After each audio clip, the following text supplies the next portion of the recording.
नमस्कार विद्यार्थी मित्रांनो. बृहन्मुंबई महानगरपालिका शिक्षण विभाग व्हर्च्युअल ट्रेनिंग सेंटरमध्ये तुमचं सर्वांचं हार्दिक स्वागत. बालमित्रांनो, कोविड-19च्या या कालावधीत आपली गतिशीलता मर्यादित झाल्यामुळे आपल्या शिक्षणाची गाडी रुळावरून घसरता कामा नये यासाठी बृहन्मुंबई महानगरपालिकेने तुम्हा विद्यार्थ्यांना घर बसल्या दर्जेदार शिक्षण प्रदान करण्यासाठी हे चॅनल सुरू केले आहे. बालमित्रांनो, मी तुमची व्हर्च्युअल टीचर अस्मिता गवंडी आज तुमच्यासाठी घेऊन आले आहे एक छानसा पाठ. चला तर मग आजच्या पाठाची सुरुवात करूया.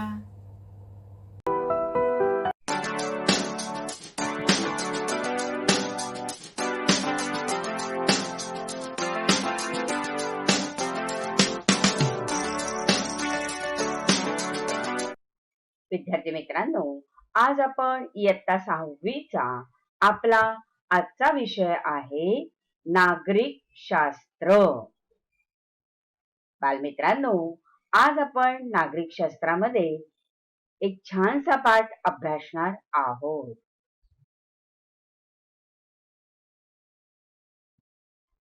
आजचा आपला पाठाचं नाव आहे आपले समाज जीवन.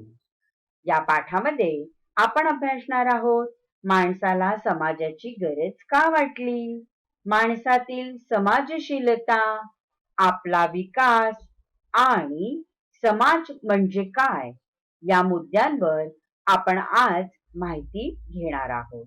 चला तर मग आजच्या पाठाची सुरुवात करूया. बालमित्रांनो, इयत्ता 5वीच्या पाठ्यपुस्तकात तुम्ही माणसाची उत्क्रांती कशी झाली हे शिकला आहात, हो की नाही? मग आजचे आपले जे समाज जीवन आहे की नाही, हे हजारो वर्षांच्या उत्क्रांतीतून आकारास आलेले आहे. माणसाने भटक्या अवस्थेकडून स्थिर समाज जीवनाकडे वाटचाल केली आहे आणि नंतर माणूस स्थिर झाला, तो शेती करू लागला आणि आपलं जीवन व्यवस्थित जगू लागला, कुटुंब कपिल्यात राहू लागला.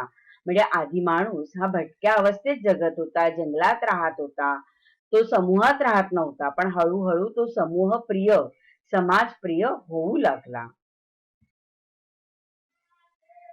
आणि माणसाला समाजाची गरज का वाटली ते आता आपण समजून घेणार आहोत. व्यक्तीच्या तसेच समाजाच्या विकासासाठी स्थिर व सुरक्षित समूह जीवन आवश्यक आहे. विद्यार्थी मित्रांनो, माणूस हा पहिल्यांदा समूहामध्ये राहत नव्हता, तो एकटा एकटा कुठेही 2-4 माणसं एकत्र येऊन राहत होती. पण नंतर नंतर माणूस हा समाजामध्ये एकत्र राहू लागला. म्हणजे भटक्या अवस्थेतील माणसाला स्थैर्य व सुरक्षितता नव्हती. समूहात राहिल्याने त्याला सुरक्षितता मिळते याची जाणीव झाली आणि म्हणूनच समूहात राहू लागला माणूस, कारण त्याला तिथे सुरक्षितता मिळू लागली आणि याची जाणीव झाल्याने माणूस संघटितपणे जगू लागला. तो शेती करू लागला आणि त्याची घरं ही एकमेकांच्या शेजारी बांधून तो एकटा न राहता आता वेगवेगळ्या लोकांच्या सोबत तो राहू लागला. त्याचा कुटुंब कबिला होताच आणि त्यासोबत त्याच्या आसपासची माणसंही वाढत गेली होती. समाजातील दैनंदिन व्यवहार सुरळीत चालण्यासाठी माणसाला आता नियमांची गरज वाटू लागली. हळूहळू माणसाने प्रगतीकडे वाटचाल केली आणि तो अगदी सुरक्षित आणि स्थिर जीवन जगायला सुरुवात केली. त्यातून रूढी, परंपरा, नीतिमूल्य, नियम आणि कायदे अस्तित्वात आले. त्यामुळे माणसाचे समाज जीवन अधिक संघटित व स्थिर झाले. विद्यार्थी मित्रांनो, आता आपण पाहूया माणसातील समाजशीलता. माणूस हा स्वभावतः समाजशील आहे, हो ना? आणि आपण सर्वांना एकमेकांसह सर्वांच्या सोबतीने आणि माणसा माणसात राहायला आपल्या सर्वांना आवडते. मग सर्वांस समवेत राहणे ही जशी आनंदाची बाब आहे, तशीच ती आपली गरजही आहे. बघा, आपल्याला कपडे लागतात, आपण टेलरकडे जातो, आपल्याला भाजी लागते, आपण भाजी घेत असतो, हो की नाही? मग भाजी आपल्याला शेतकरी देत असतो, भाजीवाला देत असतो. मग आपल्याला चांभाराची गरज लागते कारण चपला शिवून हव्या असतात, हो की नाही? म्हणजे आपण जेव्हा समाजात राहतो तेव्हा एकमेकांच्या गरजा पूर्ण करत असतो. कुंभार मडकं बनवून देतो, सोनार दागिने घडवून देतो, लोहार आपल्याला लोखंडाच्या वस्तू करून देत असतो. मग ही सगळी जी लोक आहेत आपल्या गावामध्ये राहत असतात, जी छोटे छोटे व्यवसाय करत असतात, मग ह्या सर्वांसोबत राहण्याची गरज असते कारण प्रत्येक जण एक दुसऱ्याची गरज पूर्ण करत असतो. आणि म्हणूनच सर्वांसमवेत राहणे ही जशी आनंदाची गरज बाब आहे की नाही विद्यार्थी मित्रांनो, तशीच ती आपली गरज सुद्धा आहे. विद्यार्थी मित्रांनो, प्रत्येक प्राणीमात्रांच्या शारीरिक गरजा असतात. म्हणजे प्राण्यांना अन्नाची गरज असते, निवाऱ्याची गरज असते. तसेच माणसाच्या पण शारीरिक गरजा आहेत. माणसालाही भूक लागते, म्हणून त्याला अन्नाची गरज असते. तो त्याचं अन्न स्वतः मिळवतो, बनवतो आणि खातो. मग शरीराला अन्नाची गरज असते. तसंच लज्जा रक्षणासाठी आणि थंडी वाऱ्यापासून संरक्षण करण्यासाठी वस्त्राची गरज असते. सुरुवातीला माणूस भटक्या अवस्थेत होता, तेव्हा तो झाडपाल्याची बलकल बनवून शरीराभोवती गुंडाळत होता. नंतर प्राण्यांच्या कातड्या शरीराभोवती गुंडाळत होता. पण हळूहळू माणसांनी प्रगती केली आणि वस्त्र निर्मिती केली आणि तो वस्त्र वापरू लागला. प्राणी मात्र अन्नाची गरज भागवतात, त्यांना वस्त्राची गरज नसते. परंतु प्रत्येक प्राण्याला निवाराही आवश्यक असतो, हो की नाही? पक्षी घरटं बांधत असतात, तर प्राणी गुहेत राहत असतात. तर मनुष्य हा आपलं घर निर्माण करत असतो. कारण प्रत्येक प्राणी मात्राला थंडी वाऱ्यापासून संरक्षण मिळवण्यासाठी निवाऱ्याची गरज असते. मग या ज्या गरजा आहेत, अन्न, वस्त्र आणि घर, या माणसाच्या शारीरिक गरजा आहेत.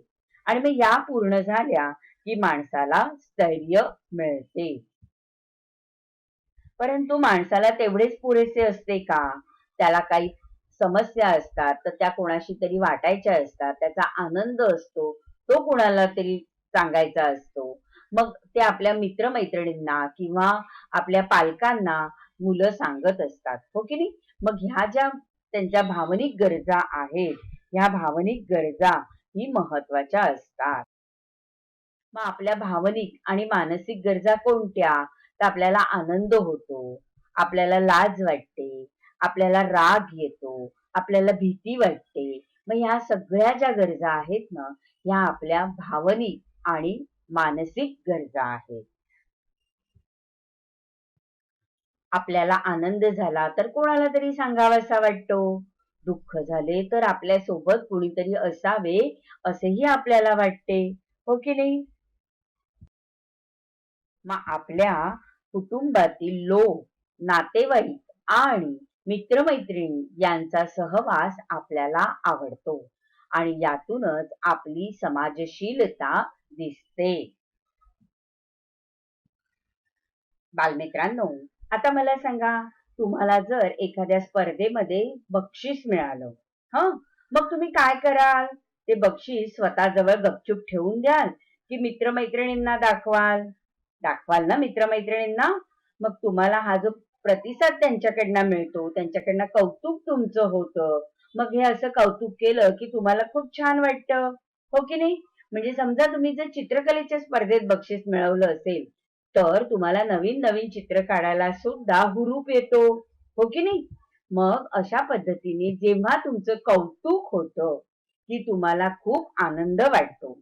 मग तुम्ही याविषयी तुम्हाला जे वाटते ते तुमच्या ओळीत नक्कीच तुमच्या शब्दामध्ये लिहिणार आहात. ठीक आहे? बालमित्रांनो, आत्ताच आपण समजून घेतलं की माणसाच्या शारीरिक गरजा कोणत्या? अन्न, वस्त्र आणि निवारा, घर, हो की नाही? पण आता आपल्याला समजलं आहे की माणसाला आणखीनही काही गरजा असतात. मग कोणती गरज आणखीन आहे? ते शिक्षणाची गरज आहे.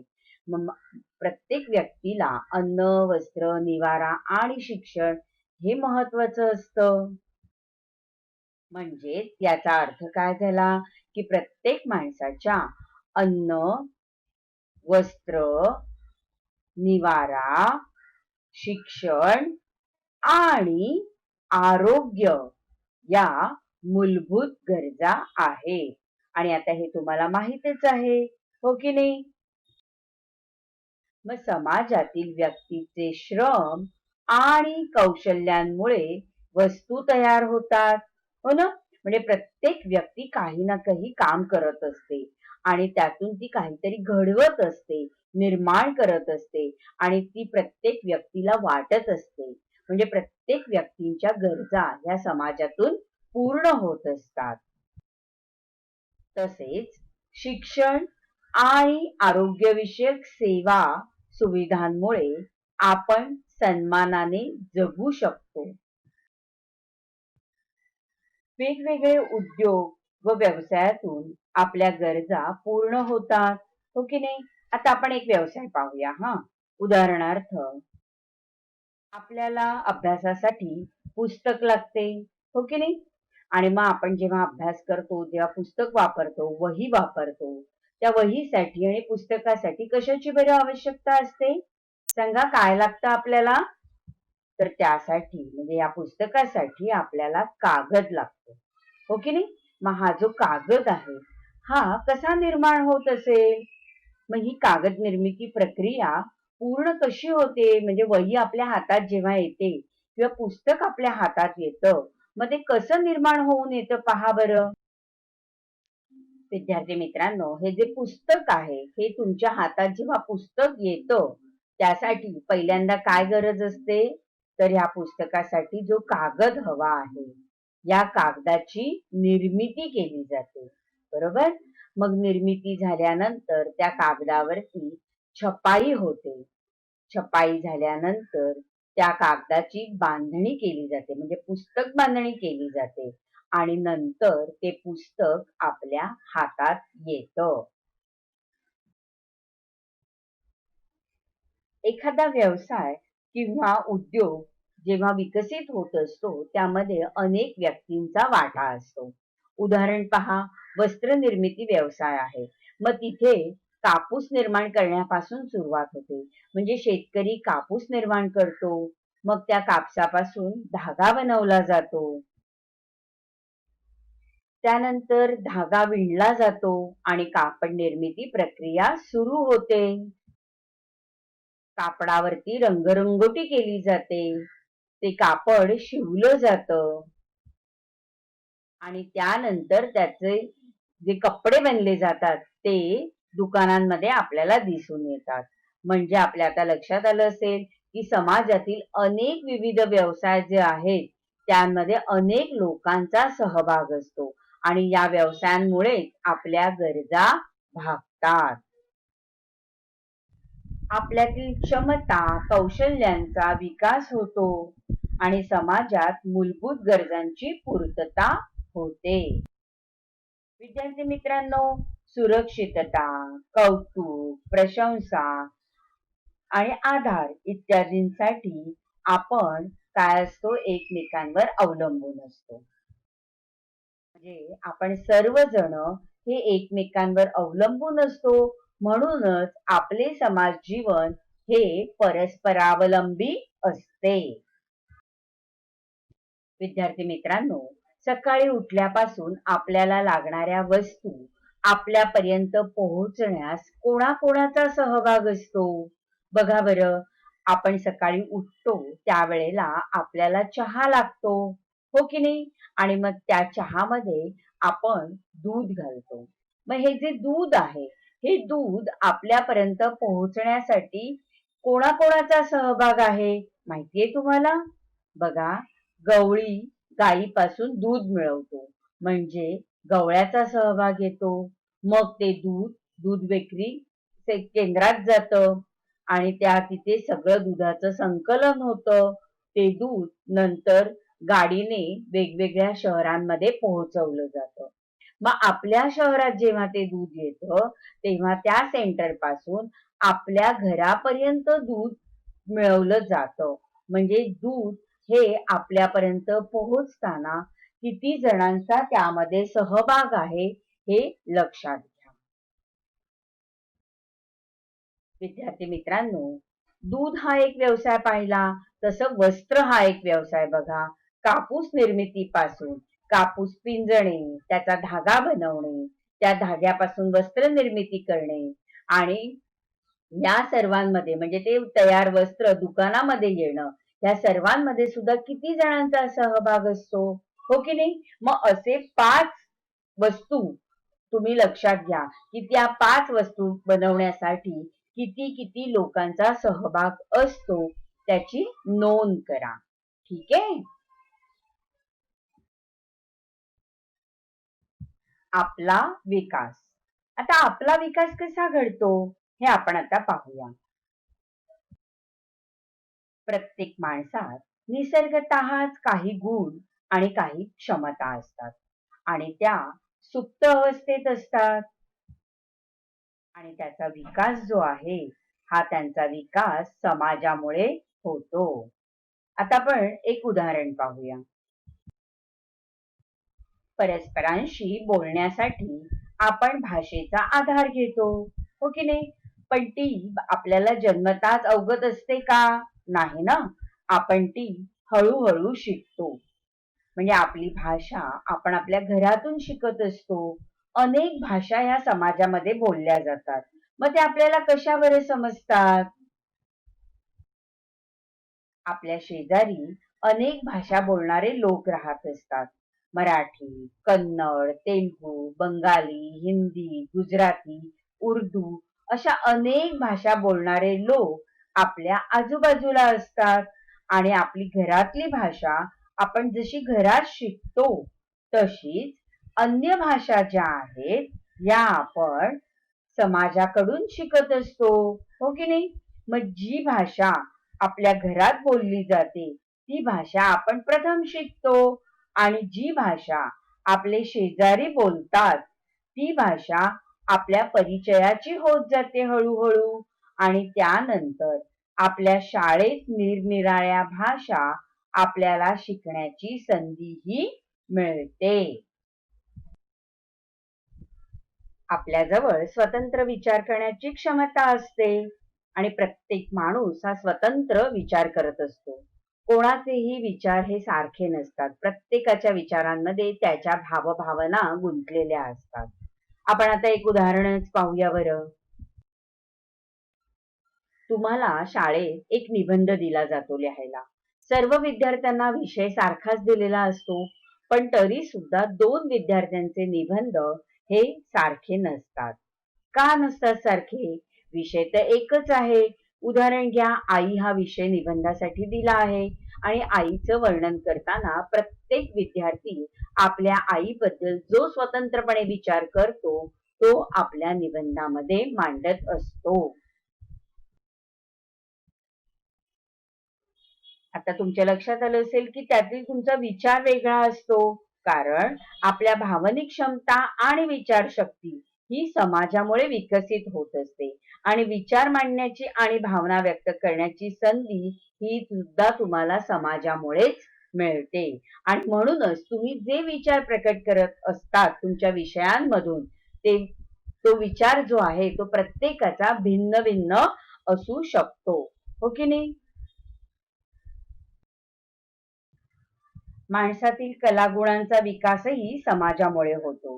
गायक, चित्रकार, शास्त्रज्ञ, तसेच साहसवीर, खगोलशास्त्रज्ञ आणि समाजामध्ये सामाजिक कार्य करणारे अनेक लोक जसे शिक्षक आहेत, डॉक्टर आहेत, हो की नाही? या अनेक व्यक्ती समाजाच्या प्रोत्साहनामुळे व पाठिंब्यामुळे आपल्यातील गुणांचा विकास करतात. त्यांना मिळणारे प्रोत्साहनही तितकेच महत्वाचे असते. विद्यार्थी मित्रांनो, जन्मतः सर्व माणसे समान आहेत. माणूस म्हणून सर्वांचा दर्जाही सारखाच आहे. अगदी भारताच्या संविधानानुसार सर्वजण कायद्यापुढेही समान आहेत. संविधानाने आपल्याला संधीच्या समानतेची संधी आणि हमी दिली आहे. शिक्षण, क्षमता आणि कौशल्य यांचा उपयोग करून आपण आपली प्रगती साधू शकतो. अगदी लहानांपासून मोठ्यांपर्यंत सर्वजण संगणकावरती काम करत आहेत. म्हणजे ही जी संगणक शिकण्याची संधी आहे ती अगदी लहानांपासून मोठ्यांपर्यंत, वृद्धांपर्यंत सर्व जणांनी आत्मसात आज केलेली आपल्याला दिसून येते. आणि आज माणूस अंतराळामध्ये सुद्धा पोहोचला आहे, तो त्याच्या प्रगतीमुळेच.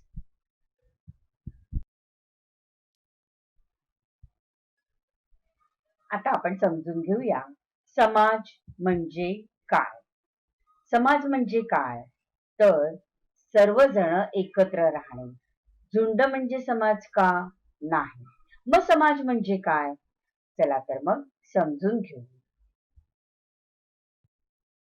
आपण समूहात राहतो आणि अनेक समूहांचा मिळून समाज होतो. समाजामध्ये आपण सर्व एकमेकांना सहाय्य करून राहत असतो. समाजात सर्व स्त्री पुरुष, प्रौढ, वृद्ध, लहान मुले मुली यांचा समावेश असतो. आपण सर्वजण समाजाचा एक घटक आहोत. आपल्या भारतात आपण सगळे एकत्र सामूहिकरित्या राहतो.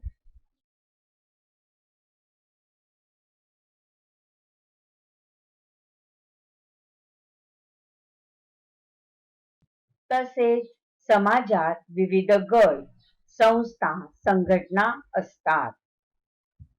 समाजामध्ये लोकांमधील परस्पर संबंध, परस्पर व्यवहार, त्यांच्यातील देवाणघेवाण यांचाही समावेश होतो. माणसांच्या झुंडी किंवा गर्दी म्हणजे समाज नाही. काही समान उद्दिष्ट साधण्यासाठी जेव्हा लोक एकत्र येतात तेव्हा त्यांचा समाज बनतो. म्हणजे बघा, पाणी फाउंडेशन जे होतं त्यावेळेला सगळी लोक ही एकत्र आली होती आणि त्यांनी पाणी फाउंडेशन साठी काम केलं होतं. हो की नाही? आपल्याला माहिती आहे. मग ही एका समान उद्दिष्टाने एकत्र आली होती. आणि जेव्हा असं समान उद्दिष्ट असतं आणि त्यासाठी जेव्हा लोक एकत्र येतात तेव्हा तो समाज बनतो आणि ते सामाजिक कार्य होतं. अन्न, वस्त्र, निवारा, सुरक्षितता यांसारख्या गरजा भागवण्यासाठी समाजाला एक कायमस्वरूपी व्यवस्था निर्माण करावी लागते. आणि अशा व्यवस्थेशिवाय समाजाचे दैनंदिन व्यवहार होऊच शकत नाहीत. आणि समाजाचे अस्तित्व टिकून राहण्यासाठी व्यवस्था आवश्यक असते. उदाहरणार्थ बघा, अन्नाची गरज आहे. मग अन्नाची गरज भागवण्यासाठी शेती करणं आवश्यक आहे. मग शेतीशी संबंधित सर्व कार्य पार पाडण्यासाठी विविध संस्था निर्माण कराव्या लागतात. उदाहरणार्थ शेतीची अवजारे तयार करण्यासाठी कारखाने, शेतकऱ्यांना कर्ज देण्यासाठी शेतकऱ्यांना कर्जाची गरज असते. विद्यार्थ्यांना एज्युकेशन लोन हवं असतं आणि म्हणून त्यासाठी बँका असतात. उत्पादित मालासाठी बाजारपेठ अशी मोठी व्यवस्था निर्माण करावी लागते. आणि अशा अनेक व्यवस्थांमधून समाज स्थिर होतो. विज्ञान आणि तंत्रज्ञान यातील प्रगतीचा आपल्या सामाजिक जीवनावर परिणाम होतो. विज्ञान निष्ठा, मानवी हक्कांची जोपासना, समता, पर्यावरणाचे संरक्षण हे नवे विचार स्वीकारले की समाजाची प्रगती होते. धन्यवाद.